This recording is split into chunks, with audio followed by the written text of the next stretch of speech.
speech is being evaluated tonight by Alan Gill. So would you please welcome with me David Fisher with Mentoring We All Benefit. David Fisher. Thank you very much, Madam Toastmaster, fellow Toastmasters and welcome guests. Back in March this year, at my club, which is Professional Speakers in the City, we did a club quality audit. This is basically a survey that goes out to all our members to ask them, how are we going? Are we serving you properly? What do you need? One of the results that came back is that they would like more coaching, more mentoring. So in July this year, we implemented a mentoring program.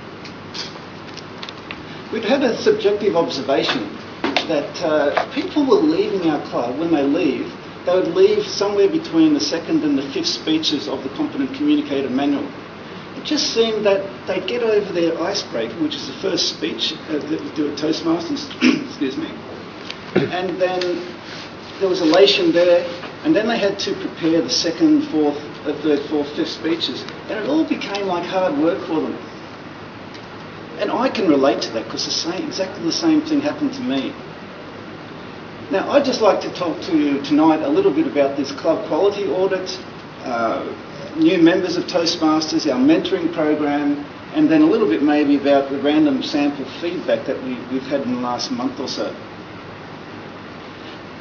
The main result of this club quality audit was that there were these requests for support from new and newer members, or young members, and it just seemed that we weren't taking totally into consideration their learning requirements on an individual basis. As a summary, what we needed to do was give them more guidance to the new members and really focus on the requirements of all members in general, all their needs. Now, for those who have been a Toastmaster for a while, think back to when you were a new member. Why is it that you joined Toastmasters? Most people, when they join Toastmasters, it's because they can see what benefit they can get from Toastmasters. They can progress as a speaker, a communicator, and eventually a leader. Now, people stay in Toastmasters because in so doing, they're having fun. They're enjoying it, it's social, and they're having a good time being a Toastmaster. It might be career, it might be personal satisfaction or whatever. Now, new members can expect the club to fulfil their needs. They can do that. It's not really that fair to just throw a new member in the deep end to have to work through the manual and go through all the requirements of each project and fulfil the projects. A new member won't ask questions. They probably don't even know what questions to ask. And in a forum of 10, 20, maybe 30 people in a Toastmasters club, they're normally very shy to ask the questions. So a one-on-one mentoring is really a very valuable thing for new and newer members. A mentor is a role model, a coach, a confidant, and they help create that space for the new member that allows them to ask any question they like on a one-on-one basis. Now, in our mentoring program, we asked all the senior members of the club, and we had 30, 35 members at the time, to commit to 1, 2, 3, maybe 4 mentees, so newer members. And most of the senior members were very pleased to do that. They were pleased to commit to help out other members of the club. We matched up newer members with senior members. Now, these matchings don't always work. It's a little bit defined, but you just need basically someone who's coordinating the mentoring program to be fairly, not hard, but fairly direct, and say, well, if it's not working, is it working? If it's not working, let's move on. And there's no fault, there's no blame. People have busy lives, they can't always commit on an ongoing basis. So there's no blame or anything there. Now, the goal of the mentor is really to orient the new member to what we do in Toastmasters, explain how to fulfil speech projects, but not only that, there's educational programs in Toastmasters, there's a distinguished club program, There's contests. What do we do in a humorous speech contest? What's it for? What are the goals we have? What do officers do in a Toastmasters club?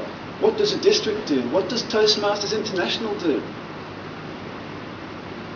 What are the roles and responsibilities, resources? And it's really to give a guideline and a feedback to a newer member younger than you, as in terms of Toastmaster years. And it's really to provide the environment so this person has a guideline and they know what to do for the next speech project. What will they talk about? How are they going to go about writing a speech? What's vocal variety? How do I achieve that? Now these pairings is defined as the program defines, the mentor and mentee.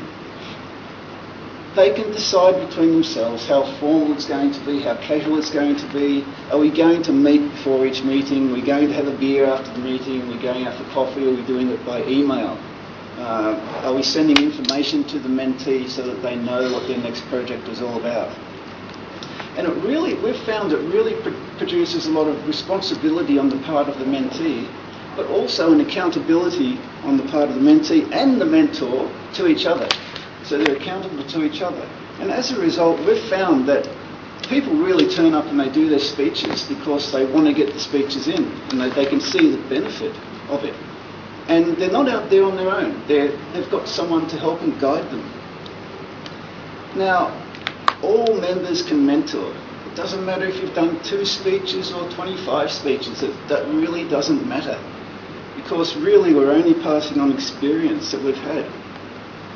Senior members can have a mentor themselves. They can have mentees that they're mentoring, and they themselves can have a mentor. We all at some stage need mentors. We heard about Ray Kroc before. He needed a mentor. Tiger Woods, we all know Tiger Woods, the #1 golfer probably in the history of the world, has a mentor and a coach. And why is it? It's because Tiger Woods can't see himself swing. He needs someone objective to show him what he's doing wrong and how he can progress to the next level. Now recently we've had this program going for some months now. Recently we did a random sampling of 5 or 6 mentees, 5 or 6 mentors to find out how is the program going for you. And we have had some really good feedback. Most of the people are very happy with it. A few comments came back such as, please make it clear to everyone that it's not just for speeches, it's for the leadership manual. We all know about the Confident Leadership Manual. Well, our club hadn't really been following that for some time, so we brought that into the mentoring program as well. Informal mentoring, you can have a mentor, but then you can also have someone else who's an informal mentor, who you just ring up and you talk to.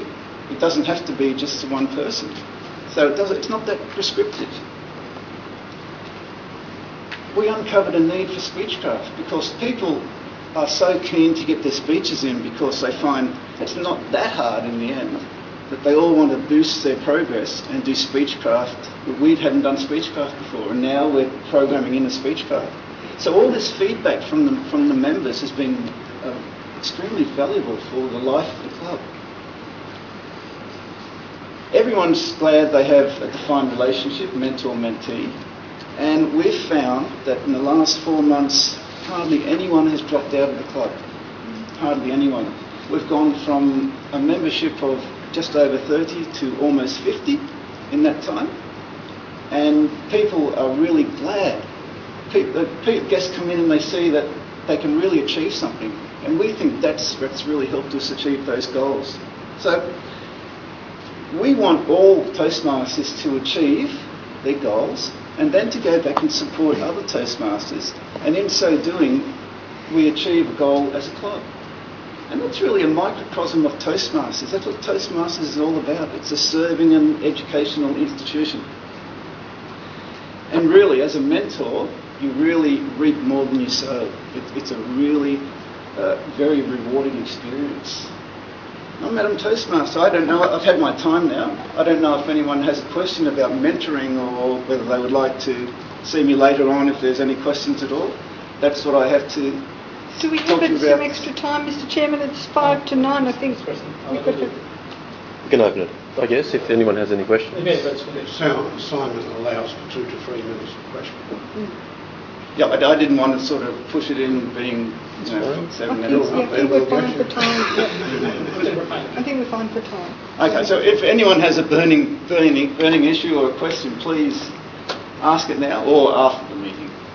On the feedback, what was the thing that most of the mentees said was the major improvement? It was really the support. It's really that a lot of the things that they were reading in the manuals. I think it comes down to a case of you can read something and you understand a certain thing, but unless you've got someone who's been there and done it, you may not totally understand it. And they were finding it a lot easier to fulfil